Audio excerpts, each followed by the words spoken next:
Okay, CNN host Chris Cuomo apologizes on camera for being, quote, inappropriate, secretly being on multiple strategy conference calls and in meetings, advising his brother, Democrat New York Governor Andrew Cuomo, Cuomo's PR team and his lawyers on how to push back in the media, fight back against reporters, blame the accusers, including women accusing the governor of sexual harassment. Joining us back with us now is the Hill columnist, Kristin Tate. Okay, you know, everybody knows he's going to talk to his brother, of course. This goes beyond that. Do you think Chris Cuomo advised his brother to fight back, to even blame and bully his accusers and downplay his scandals? What do you think?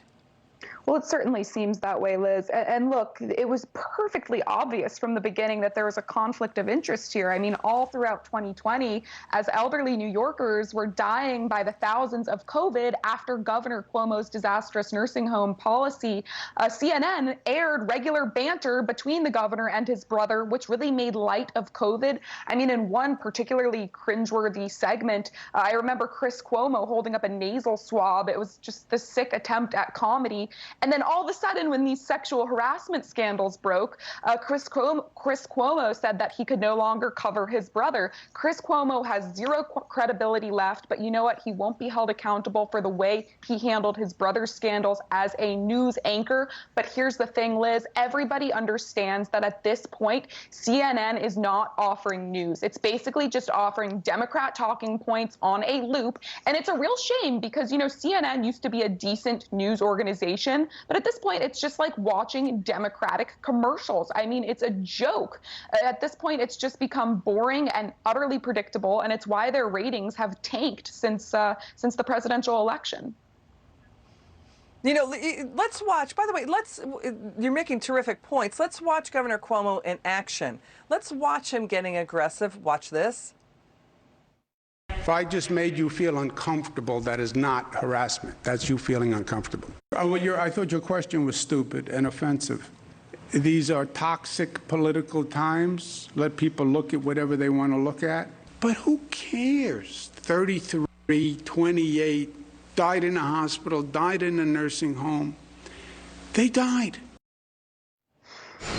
So you see the defiance, you see the bullying. Chris Cuomo last night took the same tone. He said, my family comes first, right? That's what he said. Should he still be on air?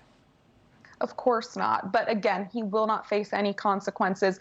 And the way that the entire media, not just Chris Cuomo, but the entire media has covered Governor Cuomo over the last year is absolutely despicable. I mean, more than 13,000 New York nursing home patients died of COVID after the nursing home policy. And during that entire year, Liz, the media, including Chris Cuomo and others, were telling us that Governor Cuomo was the gold standard in governance. He was compared to FDR. He was floated for Attorney General. He won an Emmy. I mean, it's ridiculous. And we knew this whole time about his nursing home policy. The New York Post first reported on it last April. So I'm glad people are finally finding out the facts about what went on and finally getting angry about it. We've got news coming in. The women's group Ultraviolet is calling on CNN to suspend Chris Cuomo, investigate CNN's coverage of the New York governor. You know, here's the thing about, let's talk about how the Justice Department is now probing Governor Andrew Cuomo's alleged VIP testing for his family and his friends, where they got to the front of the line, including sending a state doctor, state nurse out to test Chris Cuomo at his multi-million-dollar house in the Hamptons. The point being is that this was going on early in the pandemic, Kristin, when nursing homes could not get tests. Only 3 nursing homes in the entire state of New York got tests for COVID-19, testing packages. But he's doing front-of-the-line stuff for his family and friends at a time when he was writing a book, $5 million book deal, about his pandemic leadership, at a time when he and his staffers were covering up the extent of nursing home deaths tied to his executive order putting patients back in. 9,000 put back in, 15,000 dead. So we're still working on those stories as well. Kristin, your final word on this.